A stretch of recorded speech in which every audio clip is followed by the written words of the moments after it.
Welcome to Suman IT TV, India's first and only exclusive IT channel truly dedicated to students, employees, and software professionals, where you can learn, unlearn new things, upgrade your skill set, educate, and empower yourself in IT enabled services.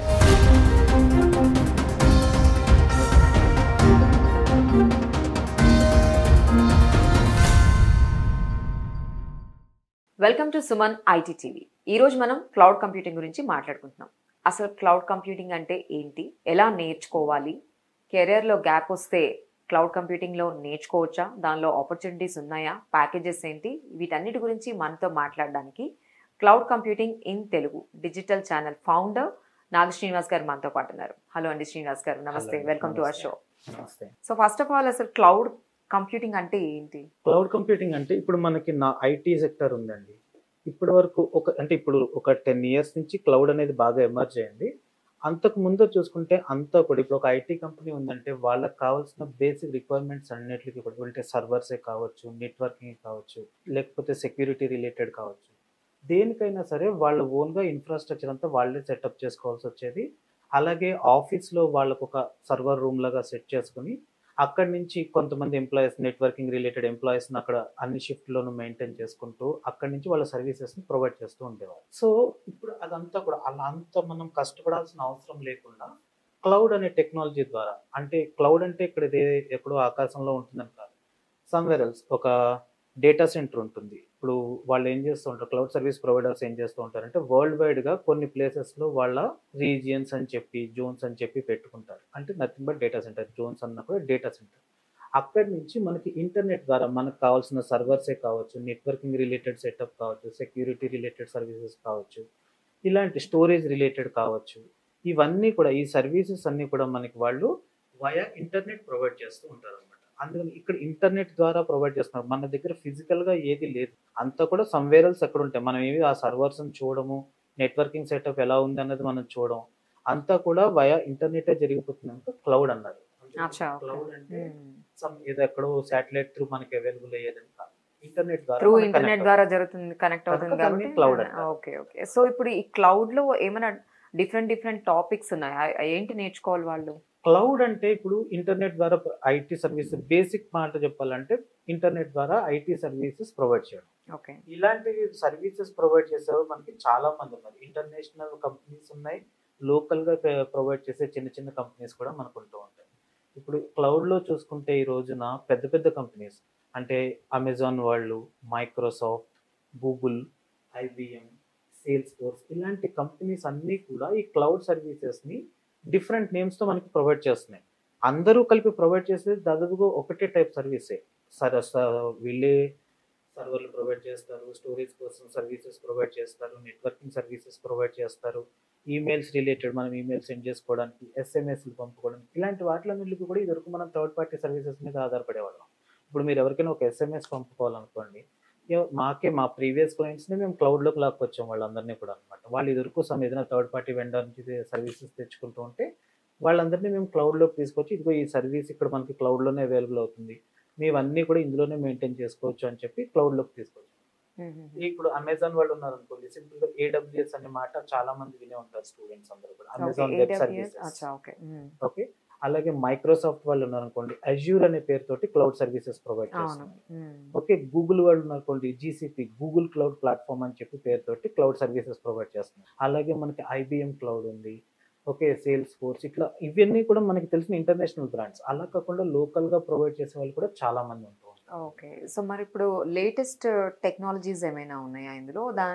ఇప్పుడు ఐటీలో అది ఎలాంటి changes తీసుకొని వస్తుంది మరి? అంటే మనకి ఈ రోజున చూసుకుంటే ఇప్పటి వరకు క్లౌడ్ లో చూసుకుంటే డిఫరెంట్ జాబ్ రోల్స్ ఉంటూ ఉంటాయి మనకి. మనకి ఇప్పుడు నాన్ క్లౌడ్ లో ఏమైతే జాబ్ రోల్స్ ఉన్నాయో అవన్నీ కూడా మనకి క్లౌడ్ లో కూడా ఉంటాయి. ఓకే. ఓకే. ఇప్పుడు ఒక సర్వర్ మెయింటైన్ చేయాలి, దానికి నెట్వర్క్ టీమ్ అవసరము, క్లౌడ్ లోనూ ఉంటారు. అయితే అక్కడ ఉన్న దాంతో కంపేర్ చేసుకుంటే అంత మ్యాన్ పవర్ ఇక్కడ అవసరం లేదు.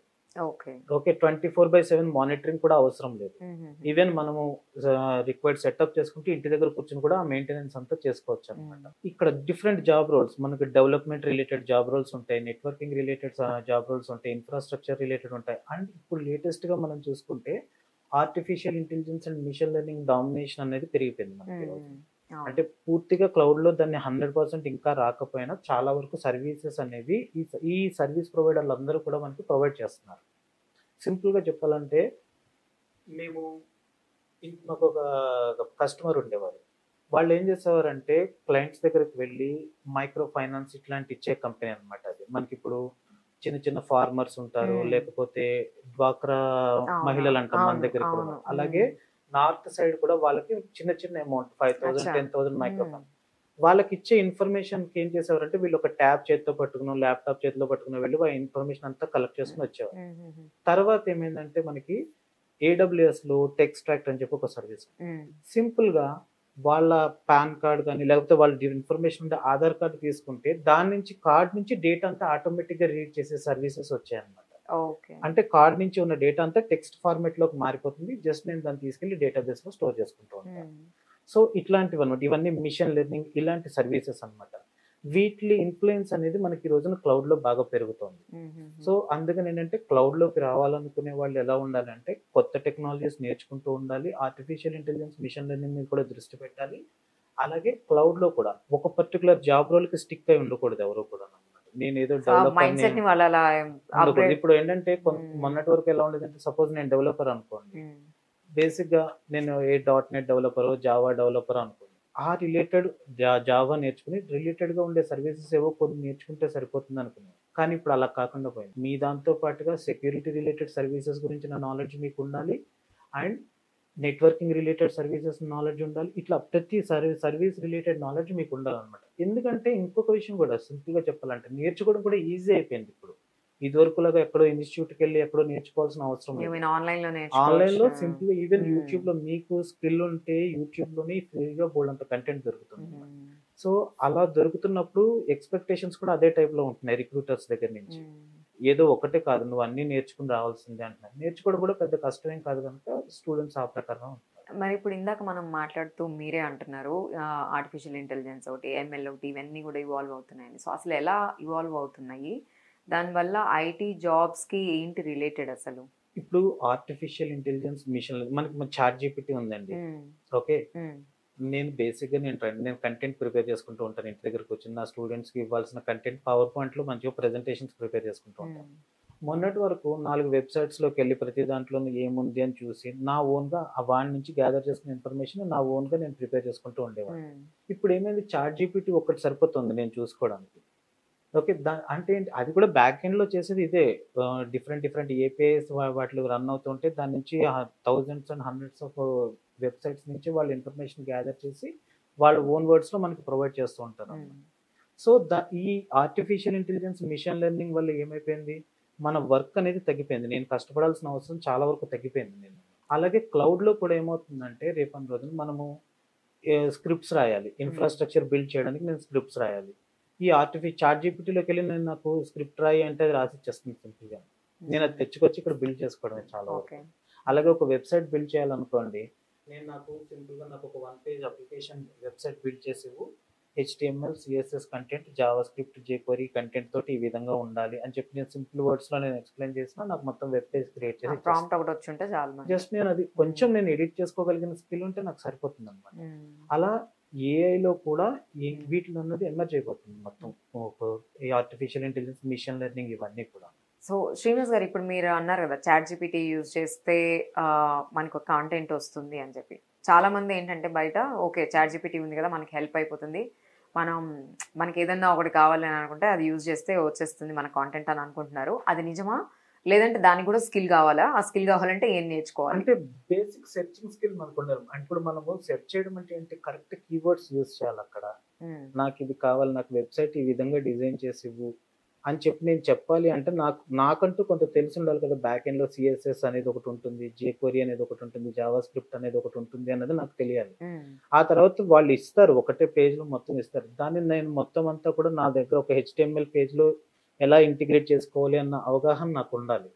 సో ఇట్లాంటి మినిమం స్కిల్స్ అయితే ఎవరికైనా ఉండాలి. జస్ట్ ఏదో టైప్ చేసి నాకు ఇలా కావాలి అంటే మనకి కావాల్సినట్టుగా రాకపోవచ్చు. మన రిక్వైర్మెంట్ కి ఏ విధంగా కావాలి అన్న మినిమం కీవర్డ్స్ యూజ్ చేసుకోగలిగిన సో skills ఫస్ట్ అయినా మనకు ఉండాలి. మన రిక్వైర్మెంట్ ఏంటి, మనం ఏంటి ప్రాంప్ట్ ఇవ్వాలనేది ఆ స్కిల్ అయితే Minimum మనకి skill అయితే కంపల్సరీ మనకు ఉండాలి. అవును. లేదంటే అది రాదు అని Hmm. అంటారు.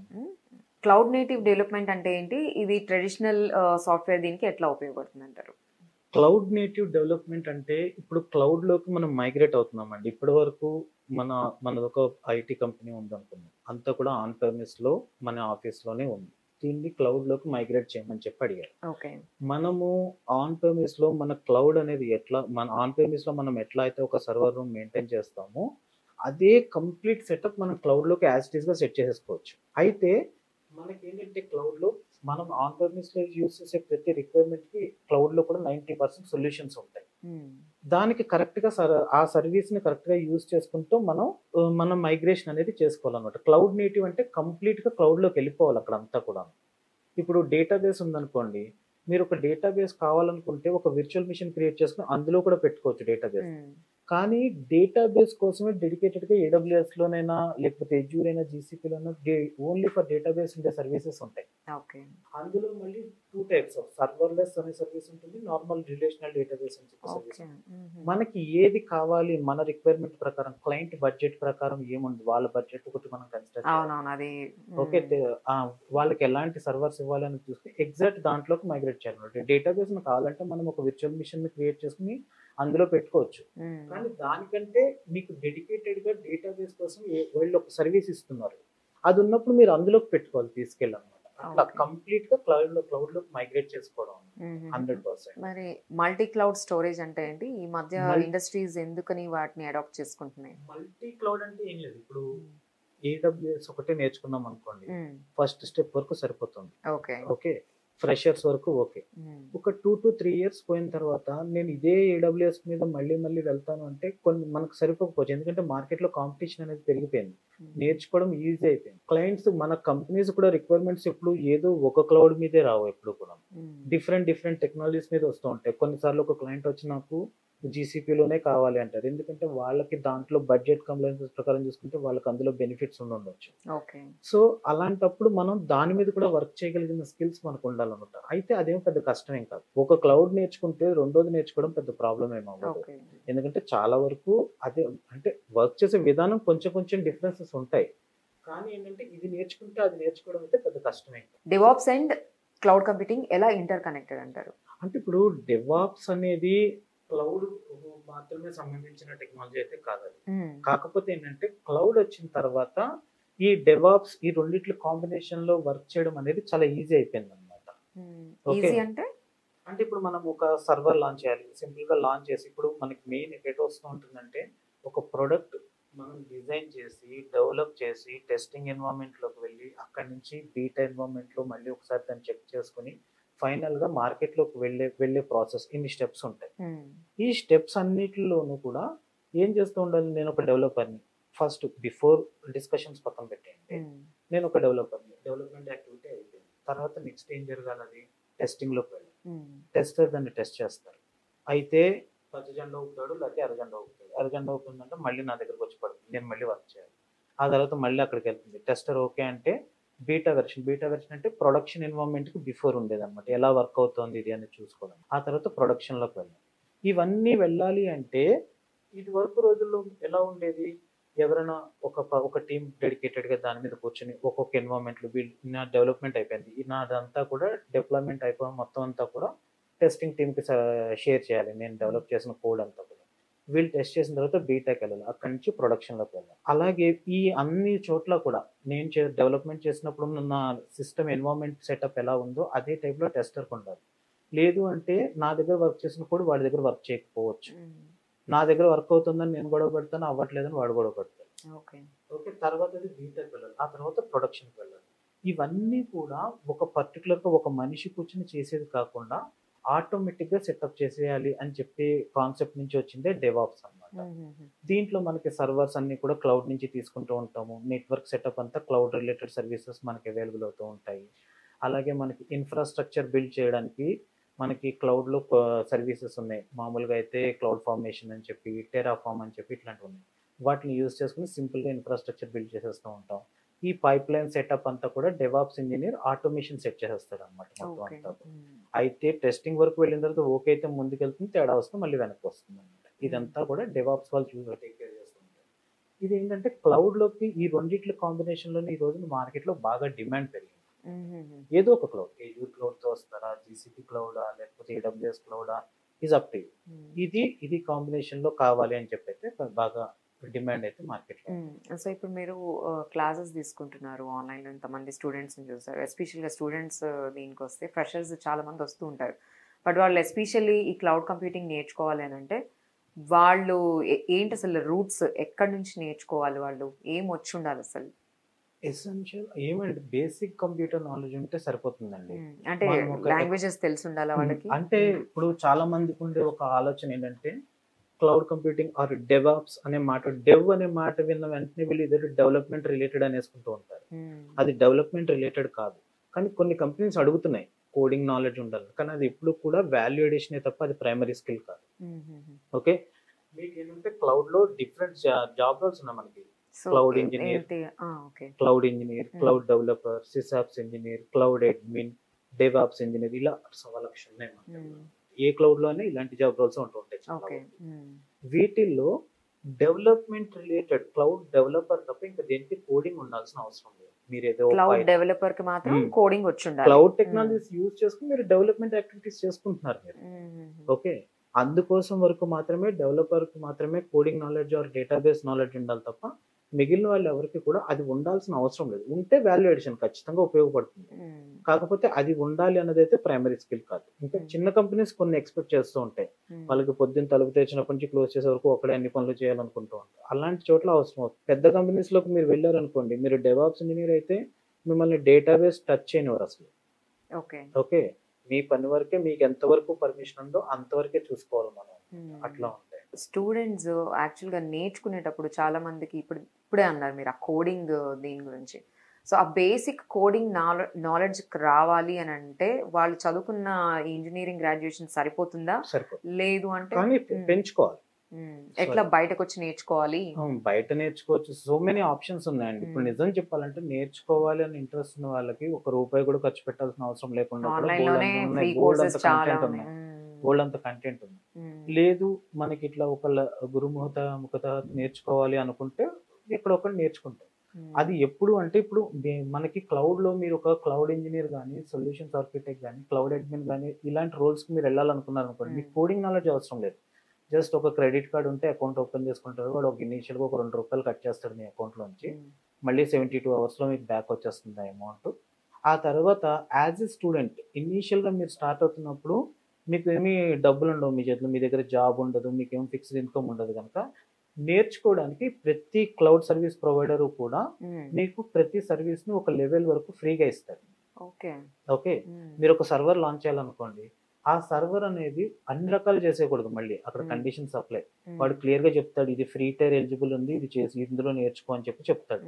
అది బేసిక్ సెటప్ తోటి మనకి ఇస్తారు అనమాట. అది మనకి నేర్చుకోవడం వరకు మీకు సరిపోతుంది. అలాంటివి యూజ్ చేసుకుంటూ నేర్చుకోవాలి. అంటే ఇక్కడ మనం జాగ్రత్తగా గుర్తుపెట్టుకోవాల్సింది ఏంటంటే వాళ్ళ వెబ్సైట్లోకి వెళ్ళి మనం చూసుకోవాలి ఇది ఎంతవరకు ఫ్రీ అన్నది, దీని ఫ్రీ టైర్ ఎలిజిబిలిటీ ఎంతవరకు ఉంది అన్నది అందులో చూసుకుని దాని ప్రకారం నేర్చుకోవాలన్నమాట. అలా ఫ్రెషర్గా స్టార్ట్ అయిన స్టూడెంట్ కూడా ఈజీగా నేర్చుకుంటూ వెళ్ళొచ్చు ఇవన్నీ కూడా. దానికి ఏమి డబ్బులు ఖర్చు పెట్టాల్సిన అవసరం లేదు. ఒక ఇనీషియల్గా ఒక క్రెడిట్ కార్డు మనం ఇచ్చిన కార్డు కరెక్టా కాదా అన్నది చెక్ చేయడానికి ఒక ₹2 కట్ చేస్తాడు మన దగ్గర నుంచి అంతే. ఆ తర్వాత మళ్ళీ 72 hours లో మనకు బ్యాక్ వచ్చేస్తాయి. ఓకే, నేర్చుకుంటూ వెళ్ళొచ్చు. ఓకే, సో ఇప్పుడు ప్యాకేజెస్ గురించి చాలా మందికి ఫస్ట్ అదే ఇంట్రెస్టింగ్ గా ఉంటుంది. ఎక్కడి నుంచి స్టార్ట్ అవుతుంది, నేను ఫ్యూచర్ లో ఇంకా ఎక్కడ దాకా ఎర్న్ చేయొచ్చు అనేది మోస్ట్ ప్రాబబ్లీ 99.9% పిల్లలు అదే ఆలోచిస్తూ ఉంటారు. మీ దగ్గర ఉండే స్టూడెంట్స్ కూడా మోస్ట్లీ అనుకుంటా. సో వాళ్ళకి ఫస్ట్ క్వశ్చన్ అదే వస్తుంది కదా, అంటే వాళ్ళకి అసలు ఇంట్రెస్ట్ ఉందా లేదా అనేది పక్కన పెట్టి నేను నా ఎర్నింగ్ ఎక్కడి నుంచి స్టార్ట్ అవుతుంది అని అడుగుతారు. సో వాళ్ళకి ఏం చెప్తారు మీరు? ఈ క్వశ్చన్ నన్ను ప్రతి స్టూడెంట్ అడిగే క్వశ్చన్ అదేనండి. నేను ఏం చెప్తానంటే నా స్టూడెంట్స్కి ఎప్పుడైనా సరే, మీరు మా దగ్గర నేర్చుకుంటే మీకు 3 years ఎక్స్పీరియన్స్ వాళ్ళకి ఎంత నాలెడ్జ్ ఉంటుందో అంత నాలెడ్జ్ షేర్ చేస్తాము. ఓకే, కానీ దానికి కండిషన్స్ ఏంటంటే మీరు డైలీ 1.5 hour ప్రాక్టీస్ చేసి 3 to 4 hours ప్రాక్టీస్ చేయాలి అని చెప్తాము. అయితే ఈ ప్యాకేజెస్ పరంగా స్టూడెంట్స్ ఆలోచన ఎలా ఉంటుందంటే కంపేర్ చేసుకుంటూ ఉంటారు. వాడికి అంత ఉంది, నాకు ఎంత ఉంటుందా, ఎంత వస్తుందా, 5 లక్షలు వస్తుందా, 6 లక్షలు వస్తుందా అని. ప్యాకేజెస్ అనేవి ఎప్పుడు కూడా కంపెనీ బడ్జెట్ ఒక పద్ధతి అయితే, ఇంకొకటి ఏంటంటే మనం ఇంటర్వ్యూ చేస్తున్నాం, ఇంటర్వ్యూకి అటెండ్ అయినప్పుడు ఇంటర్వ్యూ అని మనకి ఎంత కాన్ఫిడెన్స్ ఇవ్వగలిగాం అవతల వాళ్ళకి. వీడు నా పక్కన ఉన్నాడంటే నా ప్రాజెక్ట్ స్మూత్గా రన్ అయిపోతుంది అన్న కాన్ఫిడెన్స్ ఇంటర్వ్యూకి మనం ఇవ్వగలిగాం అనుకోండి, ఖచ్చితంగా మనకి చాలా మంచి ప్యాకేజ్ వస్తుంది. ఓకే, మీరు ఇంటర్వ్యూ గురించి చెప్తున్నారు కదా. సో మ్మ్. ఇంటర్వ్యూకి అసలు ఆ స్టూడెంట్ అనే వాళ్ళు ఎలా ప్రిపేర్ అవ్వాలి? కాన్ఫిడెన్స్ ఇవ్వండి మీరు అంటున్నారు, బట్ వాళ్ళు ఎలాగా ప్రిపేర్ అవ్వాలి అసలు ముందు? ప్రిపేర్ అవ్వడం అంటే మనం ఇప్పుడు మీరు ఫ్రెషర్గా వెళ్తున్నారు అనుకోండి, బేసిక్ ఫ్రెషర్గా మీకు ఆపరేటింగ్ సిస్టమ్ అంటే ఏంటో తెలియాలి, అట్లీస్ట్ డేటాబేస్ అంటే మీకు అవన్నీ డిగ్రీలో బీటెక్లో చెప్పే కాన్సెప్ట్సే కదా. చిన్న ఇఫ్ ఏదో C++ అయితే ఖచ్చితంగా నేర్చుకునే ఉంటారు డిగ్రీలోనైనా బీటెక్లోనైనా. అలాంటి క్వశ్చన్స్ అడిగినప్పుడు మనం ఆన్సర్ చేయగలగాలన్నమాట. కొంతమంది ఏం చేస్తారంటే ఒక 100 క్వశ్చన్స్ పెట్టేసుకుంటారు పక్కన, అవే ఆ క్వశ్చన్స్ అందరూ ప్రిపేర్ అయిపోయి వెళ్ళిపోతూ ఉంటారు ఇంటర్వ్యూ కనుక, అందులో చూస్తే వచ్చినట్లు లేకపోతే లేనట్లు. అలా కాదు, మీరు నేర్చుకున్నారు, మీరు డిగ్రీలో C నేర్చుకున్నారు, C++ నేర్చుకున్నారు, RDBMS నేర్చుకున్నారు, అది అవతల వైపు వాళ్ళు అడిగినప్పుడు మీరు కనీసం చెప్పగలిగేలా ఉన్నారు అంటే ఓకే రైట్, వీటిని తీసుకున్నాము అని ఒక 6 నెలలు ట్రైనింగ్ ఇచ్చామంటే వీడు పికప్ అవుతాడు, మనకు ఉపయోగపడతాడు అని కాన్ఫిడెన్స్ వస్తుంది అవతల వైపు. అలాగే ఎక్స్పీరియన్స్ పెట్టుకుని వెళ్తూ ఉంటారు కొంతమంది, అన్ని రకాల వాళ్ళు ఉంటారు. అంటే ఎక్స్పీరియన్స్ ఉన్నవాళ్ళు కూడా, ఎక్స్పీరియన్స్ పెట్టుకునే అని కాదు, ఎక్స్పీరియన్స్ ఉన్నవాళ్ళు కూడా.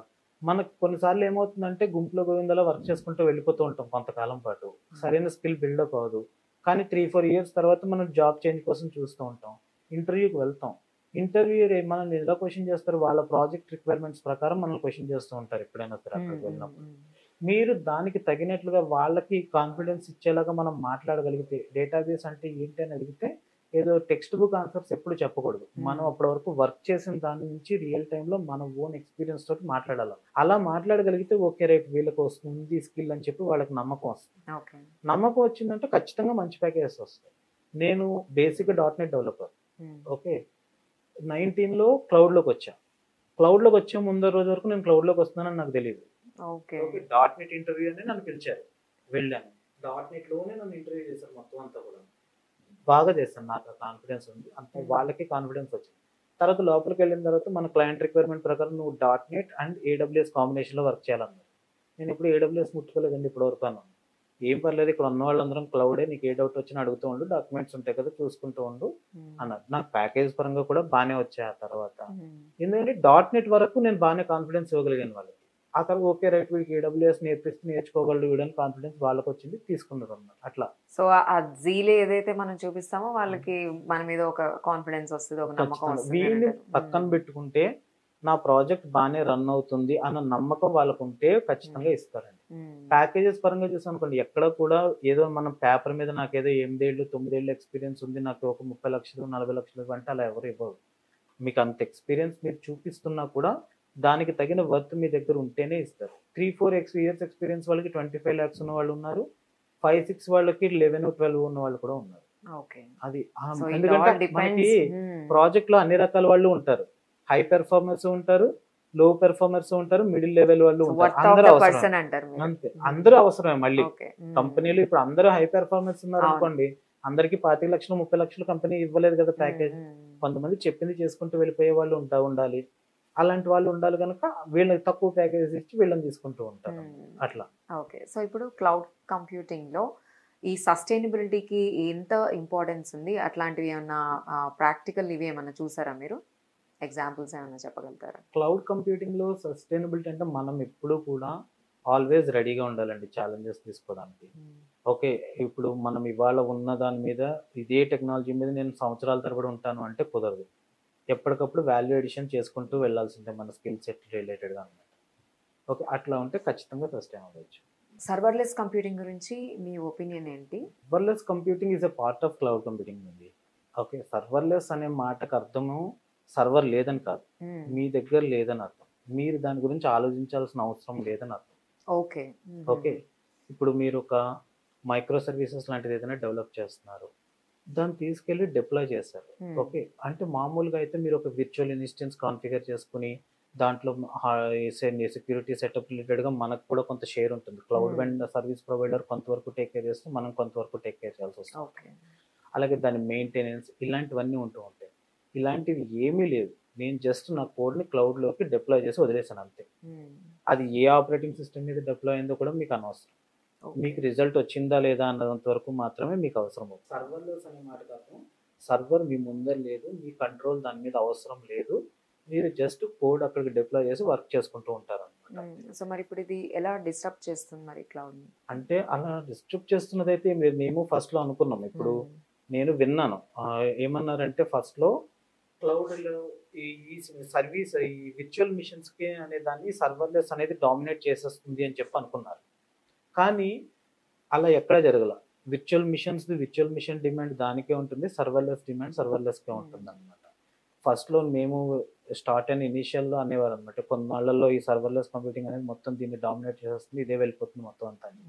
కానీ ప్లస్ మైనస్ చెప్పాలంటే సర్వర్లెస్లో ప్లస్ ఏంటంటే మీరు దేని గురించి వరి అవ్వాల్సిన అవసరం అంటిల్ అన్లెస్ మీరు రాసిన కోడ్లో ఏదైనా ఎర్రర్ ఉంటే తప్ప మిగిలినంతా కూడా వాళ్ళే టేక్ కేర్ చేసేస్తారు మొత్తం. మీరు ర్యామ్, నా ఆపరేటింగ్ సిస్టమ్ ఏంటి, కోర్స్ ఎన్ని, ఇలాంటివి ఏవి కూడా మీరు పట్టించుకోవాల్సిన అవసరం లేదు. అంతా కూడా వాళ్ళే చేసేసుకుంటూ ఉంటారు. మీరు జస్ట్ కరెక్ట్గా రాసి డిప్లాయ్ చేయడం వరకే మీ పని. ఓకే, ఇది విర్చువల్ మిషన్స్ తీసుకున్నారనుకోండి, ఇక్కడ కొన్ని విషయాలు మనం టేక్ కేర్ చేస్తూ ఉండాలి. సర్వర్లెస్ ఏమైపోయింది, కాకపోతే ఇక్కడ కొన్ని మైనస్లు ఏమున్నాయంటే సర్వర్ మన దగ్గర ఉండదు. ఇష్యూస్ ఏమైనా వస్తే కొంచెం దాని మీద కంప్లీట్ నాలెడ్జ్ ఉన్న వాళ్ళు తప్ప ఇష్యూస్ ఏమైనా ప్రాబ్లమ్స్ వస్తే దాన్ని ట్రాక్ చేయడం అనేది కొంచెం కష్టం అవుతూ ఉంటుంది. ఓకే, దాని నుంచి వచ్చే లాగ్స్ చెక్ చేసుకోవడానికి దానికి మనం దాని మీద కంప్లీట్ అవగాహన ఉండాలి మనకి సర్వర్లెస్ కంప్యూటింగ్ అనేది. క్లౌడ్ స్కిల్సే లేవనుకోండి ఐటీ ఎంప్లాయీస్కి, వాళ్ళకి మీరు ఎలా గైడ్ చేస్తారు, వాళ్ళని ఏం అడ్వైజ్ చేస్తారు? అంటే క్లౌడ్ స్కిల్స్ లేవు అంటే మనం నేర్చుకుని కెరియర్లో స్విచ్ అవ్వడం. ఇప్పుడు చాలా మంది ఇప్పుడు ఎలా ఉంటారు, ఈవెన్ నేనే చెప్పాను కదా, నాకు ఒక 5 years బ్యాక్ నాకు ఏ విధమైన క్లౌడ్ లేదు. నేను ఏమనుకున్నాను, .NET లోనే ఇంకా ఏవో నేర్చుకుని ముందుకు వెళ్ళాలి అని చెప్పి అనుకునేవాడిని. కానీ క్లౌడ్లోకి వచ్చిన తర్వాత దాన్ని నేర్చుకున్నాం. ఆల్రెడీ మీకు ఒక ఎక్స్పీరియన్స్ ఉన్నప్పుడు క్లౌడ్ నేర్చుకోవడం పెద్ద ప్రాబ్లం ఏం కాదు. క్లౌడ్ నేర్చుకుని దాని రిలేటెడ్ సర్వీసెస్ మనకి ఏముంటాయో అవి నేర్చుకుని వెళ్ళిపోవడం. క్లౌడ్ మైగ్రేషన్లో కామన్గా కంపెనీస్ పిట్ ఫాల్స్ ఏంటి అసలు? క్లౌడ్ మైగ్రేషన్లో చాలా వరకు సింపుల్గా చెప్పాలంటే మన ప్లానింగ్ అండి. అంటే సాధారణంగా సొల్యూషన్స్ ఆర్కిటెక్ట్ వీళ్ళందరూ కూడా దాన్ని టేక్ కేర్ చేసేస్తారు, ప్రాబ్లం ఉండదు. కాకపోతే ఏంటంటే మెయిన్ ప్లానింగ్, మన బడ్జెట్కి సరిగా అవసరమైనట్టుగా మనం ఇన్ఫ్రాస్ట్రక్చర్ని సెట్ చేసుకుంటున్నామా లేదా, ఓకే, ఇలాంటివన్నీ టేక్ కేర్ చేసుకోవాల్సిన అవసరం ఉంటుంది. అయితే 90% ప్రాబ్లం రాకుండా ముందరే దాని మీద చాలా డిస్కషన్స్ జరిగిపోతూ ఉంటాయి. మొత్తం అంతా కూడా ఒక బ్లూ ప్రింట్ చేసుకున్న తర్వాతే డెవలప్మెంట్ మైగ్రేషన్ యాక్టివిటీస్ అనేవి చేస్తూ ఉంటారు. కనుక 90% ప్రాబ్లమ్స్ రావు. ఎక్కడైనా ప్రాబ్లం వచ్చాయి అంటే ఇలాంటివి అనమాట, మన ఎక్స్పెక్టేషన్స్, మన ప్లానింగ్ లో ఉండే ప్రాబ్లం వల్లే వస్తుంది. మరి ఇప్పుడు గేమింగ్ ఉంది, గేమింగ్ లో ఈ క్లౌడ్ కంప్యూటింగ్ ఎట్లాగా ఏమైనా అడ్వాంటేజెస్ ఉన్నాయా, దానిలో అడ్వాన్సెస్ టెక్నాలజీ ఏమైనా వచ్చిందా? అంటే గేమింగ్ రిలేటెడ్ గా కూడా ప్రతి సర్వీస్ ప్రొవైడర్ ఈ రోజున మనకి వాళ్ళ సర్వీసెస్ ని ప్రొవైడ్ చేస్తున్నారు. ఓకే, పర్టికులర్ గా డెడికేటెడ్ గా గేమింగ్ రిలేటెడ్ గా ఇస్తున్నారు. ఇంకా పూర్తిగా రాలేదు. కాకపోతే ఇప్పుడు మనము ఇప్పుడు ఒక గేమ్ మీరు డెవలప్ చేశారు, అది మీకు మీ యూజర్స్ కి ఎట్లా వాళ్ళు వాడుతున్నప్పుడు ఎక్కడ కూడా ల్యాగ్ అనేది వస్తూ ఉండకూడదు. ఏ గేమ్ అయినా కానీ సింపుల్ గా చూడండి, అది వాళ్ళు ఆడుతున్నప్పుడు వాళ్ళకి ఎక్కడ ల్యాగ్ రాకూడదు, స్టక్ అవ్వకూడదు, ఎక్స్పీరియన్స్ బాగుండాలి వాళ్ళది. అలా ఉంటేనే ఆ గేమ్ అనేది సక్సెస్ అవుతుంది. సో దానికి తగిన ఇన్ఫ్రాస్ట్రక్చర్ అంతా కూడా మనకి క్లౌడ్ లో చాలా వరకు ఉన్నాయి, సర్వీసెస్ ప్రొవైడ్ చేస్తున్నారు, అవన్నీ కూడా ఉన్నాయి. కాకపోతే ఇంకా దాంట్లో ఇంకా వస్తాయని ఎక్స్పెక్ట్ చేస్తున్నాను. క్లౌడ్ ఇన్ థాట్స్ గురించి సొల్యూషన్స్ ఏంటి అసలు, స్మాల్ ఇండస్ట్రీస్ కి ఎలాగా, అంటే స్మాల్ బిజినెస్ వాళ్ళకి ఇది ఎలా ఉపయోగపడుతుంది? ఖచ్చితంగా చాలా బాగా ఉపయోగపడుతుందండి.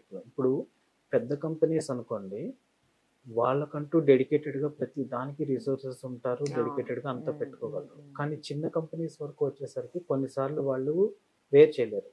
24 hours దాన్ని మానిటర్ చేయడము, సర్వర్ని మానిటర్ చేయడము, ఇలాంటివి కొన్నిసార్లు కష్టమవుతూ ఉంటుంది వాళ్ళకి. ఇప్పుడు ఏదైనా ఈకామర్స్ వెబ్సైట్స్ ఉన్నాయనుకోండి, మనకి తెలుసు ఇప్పుడు అమెజాన్ ఇలాంటివి అయితే పెద్ద కంపెనీలు, వాళ్ళని పక్కన పెట్టేయండి. చిన్న కంపెనీస్ లాంటివి ఉన్నాయి, వాళ్ళకి ప్రతిరోజు ఒక 10,000-15,000 మంది హిట్స్ వస్తున్నాయి వాళ్ళ వెబ్సైట్ కనుక్కుందాం. ఏదైనా ఒక ఫెస్టివల్ సీజన్ లో సడన్ గా ఒకే రోజు ప్రతిరోజు 10,000 వచ్చేది 1,00,000 రావచ్చు, 2,00,000 రావచ్చు. దానికి తగినట్లుగా నాన్ క్లౌడ్ లో ఎన్వైరన్మెంట్ సెటప్ చేసుకోవడం అనేది చాలా ఎక్స్పెన్సివ్ అయిపోతుంది వాళ్ళకి. అప్పటికప్పుడు ఇప్పుడు ప్రతిరోజు ఒక 10 సర్వర్లు ఉంటే నాకు సరిపోతుంది పని, కానీ ఆ రోజు 100 సర్వర్లు కావాలి నాకు. అలా అని చెప్పి నేను ఇంకో 90 సర్వర్లు కొనుక్కోవాలంటే నేను దాని మీద చాలా ఎక్స్పెన్స్ చేయాల్సి వస్తుంది. ఇవాళ పని అయిపోయింది, రేపటి నుంచి దాంతో పని లేదు, నాకు ఏం చేసుకోవాలి ఈ 90 సర్వర్లు నేను అన్న దగ్గర ప్రాబ్లం వస్తుంది. దానికి క్లౌడ్లో బెస్ట్ సొల్యూషన్స్ ఉంటాయి అన్నమాట. ఆటో స్కేలింగ్, లోడ్ బ్యాలెన్సింగ్ అని చెప్పి టెక్నిక్స్ ఉంటాయి. వీళ్ళు ఏం చేస్తూ ఉంటారంటే మీకు ఈ రోజున ఎన్ని హిట్స్ వస్తున్నాయి అన్న దాని ప్రకారం మనం కాన్ఫిగర్ చేసుకుంటూ ఉంటాం. నాకు కనుక ఇంత నా సిపి యూటిలైజేషన్ ఇది ఒక బెస్ట్ ఎగ్జాంపుల్ ఏమైనా చెప్పగలుగుతారా? అంటే అదే చెప్తున్నా, ఇప్పుడు ఈ-కామర్స్ వెబ్సైట్ చెప్తున్నా. ఈ రోజు నాకు ఈ రోజున నా ట్రాఫిక్ ఇలా ఉంది, 10,000 మంది వస్తున్నారు, 10 సర్వర్లతో పని అయిపోతుంది అంటే నేను ఆటో స్కేలింగ్ సెట్ చేసుకుంటాను. ఈ 10,000 మంది 20,000 మంది అయితే నాకు 20 సర్వర్లు ఆటోమేటిక్ యాడ్ అయిపోవాలి. ఫ్లిప్కార్ట్ ఇట్లాంటివి కూడా మీరు అంటున్నారు ఏదైనా కానీ ఇప్పుడు మనకు వచ్చే ట్రాఫిక్ అనేది కనుక మారి చాలా డ్రాస్టిక్ చేంజ్ వచ్చింది, నాది ఎగ్జిస్టింగ్ సెటప్ ఎన్వైరన్మెంట్ సెటప్ తోటి పని అవ్వదు అనుకుంటే కనుక మనకి క్లౌడ్ లో ఈజీ సొల్యూషన్స్ ఉన్నాయి. సింపుల్ గా ఆటోమేటిక్ గా స్కేల్ అప్ అయిపోతూ ఉంటాయి మన దగ్గర ఉన్న సర్వర్లని. అలాగే పని అయిపోయిన వెంటనే ఆటోమేటిక్ గా స్కేల్ డౌన్ అయిపోవాలన్నమాట. మళ్ళీ అంటే మనం ఎంతవరకు వాడుకున్నామో అంతవరకు బిల్ పే చేస్తూ ఉంటాం క్లౌడ్ లో. ఈ రోజు ఇప్పటి వరకు నేను 10 సర్వర్లతో పని అయింది, నేను రేపు 100 సర్వర్లు వచ్చాయి మొత్తం, అంటే 90 సర్వర్లు ఎక్స్ట్రా యాడ్ అయ్యాయి. రేపు ఒక్క రోజుకి 90 సర్వర్లకి నేను పే చేస్తాను, మళ్ళీ ఎల్లుండి నుంచి 10 సర్వర్లకే పే చేస్తూ ఉంటాను అనమాట. ఆ విధంగా ఇది auto scaling one of the best solution in cloud technologies. A cloud లో అయినా తీసుకోవచ్చు. అంటే ఇప్పుడు అది యూజ్ చేస్తున్న కంపెనీ ఏమన్నా, ఏ కంపెనీస్ అయినా వాడుతూనే ఉంటాయి అలాంటివన్నీ. చాలా వైడ్ రేంజ్ లో యూజ్ చేసేవన్నీ అన్ని కంపెనీస్ కూడా అవన్నీ యూజ్ చేస్తూనే ఉంటాయి. కాన్ఫిడెన్షియల్ కంప్యూటింగ్ కాన్సెప్ట్ ఏంటి అసలు, దాన్ని కొంచెం ఎక్స్ప్లెయిన్ చేయండి. కాన్ఫిడెన్షియల్ కంప్యూటింగ్ అంటే సింపుల్ గా సెక్యూరిటీ రిలేటెడ్ అండి. ఓకే, అంటే ఇప్పుడు మనము మొబైల్లో మన వాట్సాప్ ఉంది, మీరు నాకు మెసేజ్ పంపారు, మొన్నటి వరకు మామూలుగా ఉండేది, ఇప్పుడు ఏమంటున్నాడు end to end encrypted. Okay, అంటే ఏంటి, మీ దగ్గర నుంచి మెసేజ్ స్టార్ట్ అయ్యి నా దగ్గరికి రీచ్ అయ్యే క్రమంలో ఎవరైనా దాన్ని హ్యాక్ చేసినా కూడా ఎవరికి అది కనబడకూడదు. సో దానికోసం ఏం చేస్తున్నారు, ఎన్క్రిప్షన్ టెక్నాలజీస్ యూజ్ చేస్తున్నారు అనమాట. సో దానికోసం మనకి ప్రతి క్లౌడ్లోనూ కూడా సర్వీసెస్ ఉంటూ ఉంటాయి. ఆ సర్వీసెస్ యూజ్ చేసుకున్న మనము డేటాని ఎన్క్రిప్ట్ చేస్తూ ఉంటాం. అది ఏ డేటా అని, ట్రాన్స్ఫర్లో ఉన్నప్పుడు డేటా కావచ్చు, లేకపోతే ఒక డేటాబేస్లో ఉన్న డేటా కావచ్చు, ఏదైనా కావచ్చు, ప్రతి దాన్ని కూడా మనం ఎన్క్రిప్ట్ చేస్తూ ఉంటాం. That is confidential computing. Zero trust security model ని ఈ ఎన్వైరన్మెంట్స్ లో ఎలాగ దీన్ని ఇంప్లిమెంట్ చేస్తుంటారు, ఏమైనా ఛాలెంజెస్ ఉన్నాయంటారా? జీరో ట్రస్ట్ సెక్యూరిటీ మోడల్ అంటే సింపుల్ గా చెప్పాలంటే ఎవరిని నమ్మద్దు అని సినిమాల్లో డైలాగ్ ఉంటుంది చూసారా, ఆ టైప్ అన్నమాట. ఓకే, అంటే ఏంటంటే మనకి క్లౌడ్ లో ఏ సర్వీస్ రిలేటెడ్ గా కూడా ఏ ఒక్కరికి 100% పర్మిషన్స్ ఇవ్వద్దు. ఓకే, మినిమం ప్రివిలేజ్ పాలసీ అని చెప్పుకుంటున్నాను. అంటే మీరు ఎంత ఎక్స్పీరియన్స్ అయినా ఉండండి, మీరు కంపెనీలో ఎంత పెద్ద రోల్ అయినా ఉండండి, మీకు ఎంతవరకు అవసరమో అంతవరకు మాత్రమే మీకు పర్మిషన్స్ ఇవ్వాలి. ఓకేనా, ఎందుకంటే మీకు తెలిసి చేయొచ్చు, తెలియక చేయొచ్చు, ఏదైనా చేయొచ్చు. ఓకే, ఇప్పుడు నేను డెవలపర్ని, డెవలప్మెంట్ యాక్టివిటీస్ మీద వర్క్ చేస్తున్నాను, నాకు నెట్వర్కింగ్ రిలేటెడ్ సర్వీసెస్ మీద నాకు అవసరం లేదు. ఓకే, అలాగే నెట్వర్కింగ్ పీపుల్ ఉన్నారు, వాళ్ళకి డెవలప్మెంట్ రిలేటెడ్గా నేను యూజ్ చేసే సర్వీసెస్ ఏమున్నాయో దాని మీద వాళ్ళకి యాక్సెస్ అవసరం లేదు. వాళ్ళు దాంట్లో అన్నీ చేసేయకూడదు. మళ్ళీ ఇప్పుడు స్టోరేజ్లో నేను ఒక ఫైల్ అప్లోడ్ చేయడానికి నేను కోడ్ రాస్తున్నాను అనుకోండి, నా వర్క్ నేను రాయాల్సిన కోడ్ అప్లోడ్ చేయడం వరకు, డిలీట్ చేయడానికి నాకు పర్మిషన్ ఉండాలా వద్దా అన్నది లీస్ట్ ప్రివిలేజ్ పాలసీ అంటారు అనమాట. అంటే ఇప్పుడు మనము ఒక ఫైల్ని తీసుకెళ్ళి స్టోరేజ్ సర్వర్లోకి నేను అప్లోడ్ చేస్తున్నాను, మనకి స్టోరేజ్ కోసం కూడా సర్వీసెస్ ఉంటూ ఉంటాయి. ఓకేనా, ఆ సర్వీసెస్కి నేను అప్లోడ్ చేయడం వరకే నాకు పర్మిషన్ ఉండాలి, ఎందుకంటే ఆ రోజు నేను చేస్తున్న వర్క్ అక్కడ వరకే. డిలీట్ చేయడానికో లేకపోతే డౌన్లోడ్ చేయడానికి నాకు పర్మిషన్ ఉండకూడదు. ఉంటే అది లీస్ట్ ప్రివిలేజ్ పాలసీ అవ్వదు అనమాట, జీరో ట్రస్ట్ పాలసీ ప్రకారం కాదు. ఓకే, అంటే ఏంటంటే మీకు ఎంతవరకు అవసరమో అంతవరకు పర్మిషన్స్ ఇవ్వడం మాత్రమే చేయాల్సి ఉంటుంది. ఖచ్చితంగా కంపెనీస్ అన్ని కూడా ఫాలో అవుతూ ఉంటాయి. ఎందుకంటే ఒక కంపెనీలో వందల ఎంప్లాయీస్ వర్క్ చేస్తున్నప్పుడు ఎవరితోటి ఏ ప్రాబ్లం వస్తుందో ఎవరికి తెలియదు. అండ్ అది ఎవరు కావాలని చేస్తారని కూడా మనం అనాల్సిన అవసరం లేదు, తెలిసి చేయొచ్చు, తెలియక చేయొచ్చు.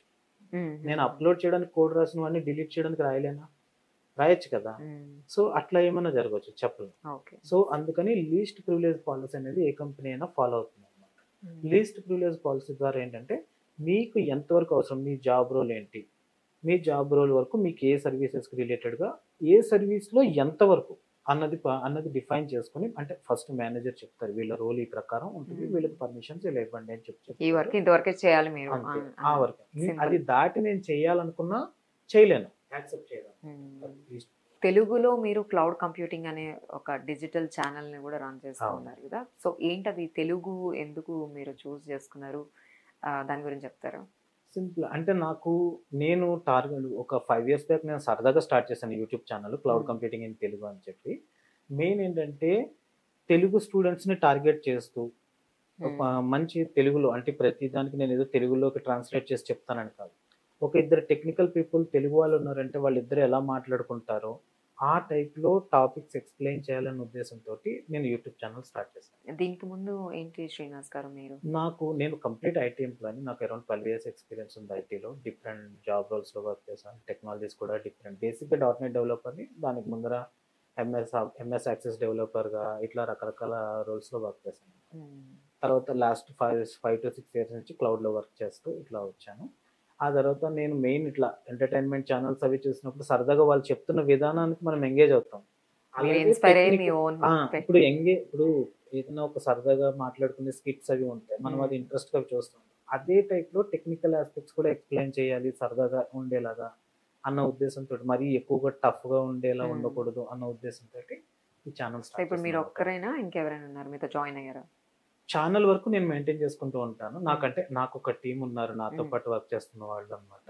అంటే మేము టీమ్ మెంబర్స్ అని కాదు. వాళ్ళు నేను కలిపే వర్క్ చేసుకుంటూ ఉంటాం అందరం కూడా. డిఫరెంట్ టెక్నాలజీస్ ఒక్కొక్కళ్ళు ఒక్కొక్క టెక్నాలజీ టేక్ కేర్ చేస్తూ ఉంటాం. నేను Okay. ఏడబ్ల్యూఎస్ టేక్ కేర్ చేస్తే ఇంకొక ఆయన ఏజూర్ చంద్రశేఖర్ అని ఒక ఆయన ఉంటారు. ఆయన ఏజూరు.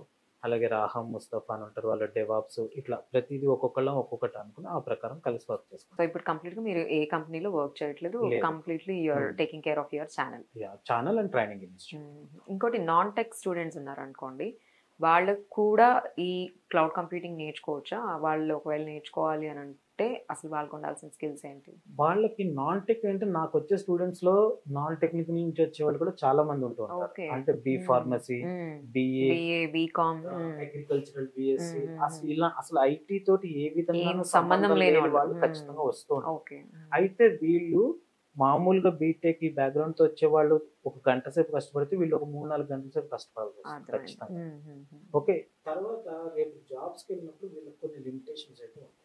ఓకే. అంటే ఇప్పుడు మీరు ఎట్లా ఏ అండి అగ్రికల్చరల్ limitations బిఎస్సి అంటే? బ్యాక్గ్రౌండ్ తోటి వెళ్ళారనుకోండి, కొన్ని కంపెనీస్ స్ట్రిక్ట్ గా నాకు బీటెక్ వాడు కావాలి, ఎంటెక్ వాళ్ళే కావాలి, బిఎస్సి కంప్యూటర్స్ వాళ్ళే కావాలని క్లియర్ గా జేడీలో చెప్పేస్తారు. ఓకే. అలాంటి చోట్లకి మీరు వెళ్ళినా ఏమి ఉపయోగం ఉండదు.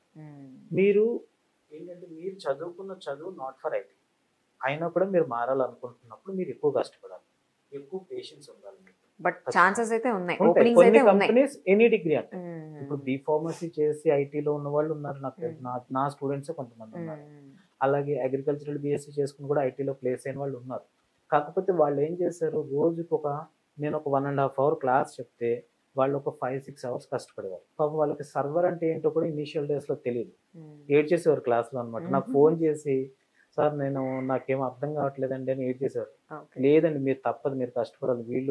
వీళ్ళు ఆల్రెడీ బీటెక్ చదువుకున్నప్పుడు అప్పుడు ఆ వర్డ్స్ అన్ని వాళ్ళకి నలుగుతాయి ఏదో ఒక టైం కాబట్టి కనుక వాళ్ళకి ప్రాబ్లం ఉండదు. మీరు ఇవన్నీ కూడా ఇప్పుడు నేర్చుకుంటున్నప్పుడు ఖచ్చితంగా మీరు వీళ్ళు ఒక గంట సేపు చేస్తే మీరు 3 గంటలు 4 గంటలు చేయాల్సిందే.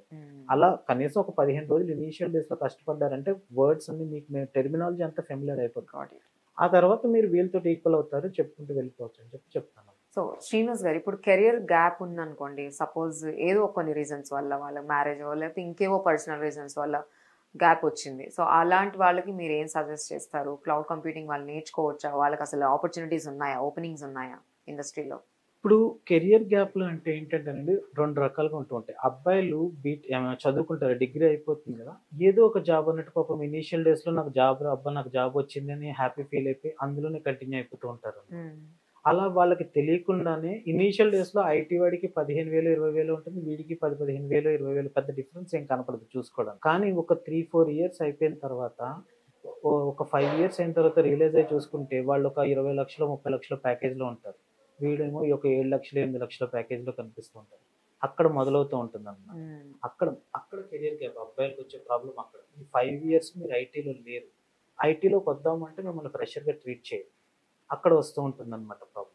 అలాంటప్పుడు కొంతమంది ఫేక్ ఎక్స్పీరియన్స్ పెట్టుకుని అట్లా ట్రై చేస్తూ ఉంటారు. అంటే ఫేక్ గురించి నేను కంప్లీట్గా నెగిటివ్ అయితే ఉండలేను, కొన్ని రకాల ప్రాబ్లమ్స్ ఉంటూ ఉంటాయి పాపం. అంటే మనం డిగ్రీ అయిపోయిన వెంటనే మన మెచ్యూరిటీ లెవెల్ అందరిది ఒకలా ఉండదు. 2 ఇయర్స్ అయిపోగానే నువ్వు ఫ్రెషర్ కాదు, 3 ఇయర్స్ అయిపోగానే నువ్వు ఫ్రెషర్ కాదు, నువ్వు ఐటీకి పనికిరావు అనేస్తే వాళ్ళ కెరీర్ ఏమైపోవాలి అనిపిస్తుంది నాకు ఆలోచిస్తూ ఉంటాను. సో మరి అలాంటి వాళ్ళు పెట్టుకుని వెళ్తూ ఉంటారు. అది ఇంకా తప్పని నేనైతే కంప్లీట్గా అనలేను. ఎందుకంటే వాళ్ళకి ఏదో ఒక ఛాన్స్ ఉండాలి కదా. కంపెనీస్ ఎలా ఉంటాయంటే 3 ఇయర్స్ అయిపోగానే నువ్వు ఫ్రెషర్ కదా, నువ్వు ఐటీలోకి అప్లై చేయడానికే లేదు అంటే వాళ్ళు మిగిలిన రెస్ట్ ఆఫ్ ద లైఫ్ ఏమైపోవాలి అది ఉంటుంది కదా. సో అట్లాంటి వాళ్ళు పెట్టుకుంటూ ఉంటారు. కొన్ని కంపెనీస్ ఎక్సెప్షన్స్ ఇచ్చేవాళ్ళు కూడా ఉంటారండి. ఒక 3-4 ఇయర్స్ ఉన్న 4 ఇయర్స్ ఉన్న అంటే చాలా తక్కువ అలాంటివి ఇచ్చేవాళ్ళు. కానీ మనం ఐటీలోకి వెళ్ళాలి అని కనుక మనకి స్ట్రాంగ్ డిజైర్ ఉంటే కనుక మనం ఫస్ట్ 100% బాగా ప్రిపేర్ అవ్వాలి. ఈ ప్రాక్సీల మీద వీటి మీద ఆధారపడాలని చూడకూడదు. జాబ్ సపోర్ట్స్ అడుగుతూ ఉంటారు నాకు ఫోన్ చేసి. ఓకే, అంటే ప్రాక్సీ చేసి జాబ్కి వెళ్ళిపోతారు.